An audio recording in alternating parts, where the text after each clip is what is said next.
Hello my dear students, welcome to my channel Triyasha study centre.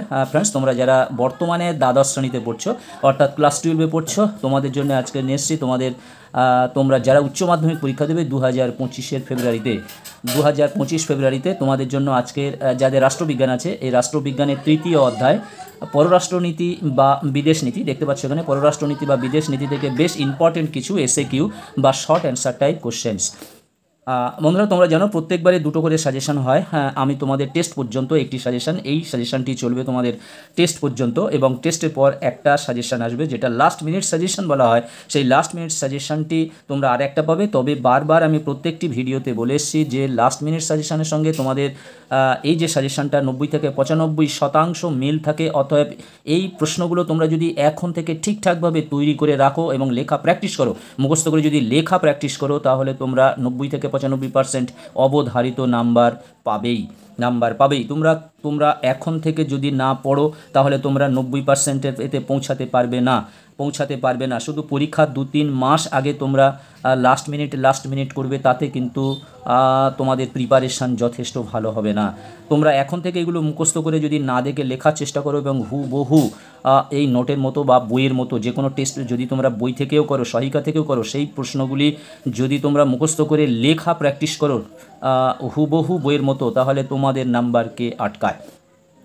বন্ধুরা, তোমরা যারা চ্যানেলটি সাবস্ক্রাইব করোনি অবশ্যই তোমরা চ্যানেলটি সাবস্ক্রাইব করে নাও, বন্ধুদেরকে লিঙ্ক বেশি করে শেয়ার করো। আর তোমরা যারা একাদশ শ্রেণীতে পড়ছো তোমাদের কালকেরই হয়তো একটি বাংলার ভিডিও যাবে, আবার বাংলার একটি ভিডিও যাবে তোমাদেরটা সকালের দিকে হয়তো ভিডিওটা তোমাদের ছাড়বো 9টা সাড়ে 9টার দিকে। বন্ধুরা এসো আমরা প্রশ্ন উত্তরগুলো দেখে নিই। তাহলে পররাষ্ট্রনীতি বা বিদেশ নীতি সংক্ষিপ্ত অ্যান্সার টাইপ কোশ্চেন। এর আগে দ্বিতীয় অধ্যায়টা আমি দেখিয়ে দিয়েছি। নেক্সটবারে যখন আমি চতুর্থ কিংবা পঞ্চম অধ্যায় থেকে আমি তোমাদের এসএকিউটা দেবো, তখন প্রথম অধ্যায় কিছু নেই, দ্বিতীয় এবং তৃতীয় অধ্যায় আরও একবার করে তোমাদের দেখিয়ে দেবো। একের দাগে প্রশ্ন, সুয়েজ সংকট কবে দেখা যায়? 1956 খ্রিস্টাব্দে সুয়েজ সংকট দেখা যায়। পররাষ্ট্রনীতির দূরপাল্লার লক্ষ্য কাকে বলে? কে জে হলসার পররাষ্ট্রনীতির উদ্দেশ্যগুলিকে 3 ভাগে ভাগ করতে গিয়ে দূরপাল্লার লক্ষ্যের কথা বলেন। তার মতে দূরপাল্লার লক্ষ্য হলো চূড়ান্ত রাজনৈতিক মতাদর্শের ভিত্তিতে আন্তর্জাতিক ব্যবস্থার পুনর্গঠন। সিটিবিটি কি? সিটিবিটি হলো জাতিপুঞ্জের ব্যবস্থাপনায় পূর্ণাঙ্গ আণবিক পরীক্ষা নিষিদ্ধকরণ চুক্তি। 4 দাগের প্রশ্ন, জোট নিরপেক্ষ আন্দোলনের প্রধান লক্ষ্য কি? জোট নিরপেক্ষ আন্দোলনের প্রধান লক্ষ্য ছিল জাতীয় স্বার্থানুযায়ী স্বাধীন নীতির অনুসরণ করা। 5 দাগের প্রশ্ন, একটি পঞ্চশীল নীতির উল্লেখ করো। শান্তিপূর্ণ সহাবস্থান হলো একটি শান্তিপূর্ণ সহাবস্থান হলো একটি পঞ্চশীল নীতির উদাহরণ বা পঞ্চশীল নীতি। এখানে এটা ভুল গেছে, হলো একটি পঞ্চশীল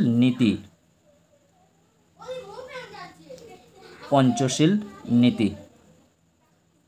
সাপটা অর্থাৎ এসএপিটিএ পুরো কথাটি কি? সাপটার পুরো কথাটি হলো south Asian preferential trade agreement. এটা তোমরা বাংলাতেও লিখে দিতে পারো। সাউথ এশিয়ান, এই যে উচ্চারণটা, ইংলিশের উচ্চারণটা, এটা তোমরা বাংলাতেও লিখতে পারো। 7 দাগের প্রশ্ন, ভারতের পররাষ্ট্রনীতির একটি বৈশিষ্ট্য হলো শান্তিপূর্ণ উপায়ে বিরোধ মীমাংসা ও যুদ্ধ পরিহার করা। সার্কের পুরো কথাটি কি? সার্কের পুরো কথাটি হলো south Asian association for regional cooperation. এটিও বাংলাতে লেখা আছে, দেখো, south Asian association for regional cooperation. 9 দাগের প্রশ্ন, সার্কের প্রথম শীর্ষ সম্মেলন, এটা প্রথম আছে, শীর্ষ সম্মেলন কবে কোথায় অনুষ্ঠিত হয়? সার্কের প্রথম শীর্ষ সম্মেলন 1985 খ্রিস্টাব্দে 7-8 ডিসেম্বর বাংলাদেশের ঢাকাতে অনুষ্ঠিত হয়। বন্ধুরা, তোমরা যারা চ্যানেলটি সাবস্ক্রাইব করোনি অবশ্যই তোমরা সাবস্ক্রাইব করে রাখো, বন্ধুদেরকে লিঙ্ক বেশি করে শেয়ার করো।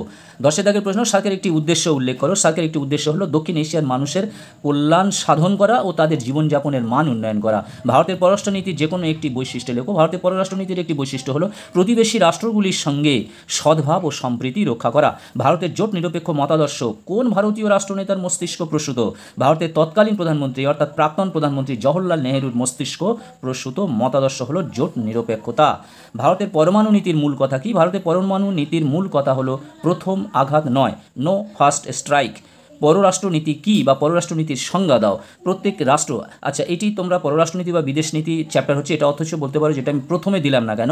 আমি প্রথম থেকে যে ইম্পর্টেন্ট প্রশ্নগুলো আছে সেইভাবে আমি প্রায়োরিটি দিয়ে সাজিয়ে নিয়ে এসেছি।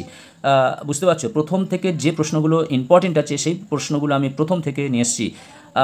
যে পররাষ্ট্রনীতির সংজ্ঞা দাও। প্রত্যেক রাষ্ট্র তার জাতীয় স্বার্থকে সর্বাধিক গুরুত্ব দিয়েই বিশ্বের বিভিন্ন রাষ্ট্রের সঙ্গে সম্পর্ক গড়ে তোলার জন্য যে সব নীতি নির্ধারণ করে সাধারণভাবে তাই হলো পররাষ্ট্রনীতি বা বিদেশ নীতি। গ্যাট GATT এর পুরো কথাটি কি? গ্যাটের পুরো কথাটি হলো general agreement on tariffs and trade. General agreement on tariff and trade. পররাষ্ট্রনীতির নির্ধারক বলতে কী বোঝো? পররাষ্ট্রনীতি যে সমস্ত উপাদানের দ্বারা প্রভাবিত হয় সেই উপাদানগুলিকে সাধারণভাবে পররাষ্ট্রনীতির নির্ধারক বলে অভিহিত করা হয়।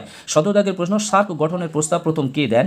বাংলাদেশের প্রাক্তন রাষ্ট্রপতি জিয়াউর রহমান সার্ক গঠনের প্রস্তাব দেন। সার্কের যে কোনো 4টি সদস্য রাষ্ট্রের নাম উল্লেখ করো।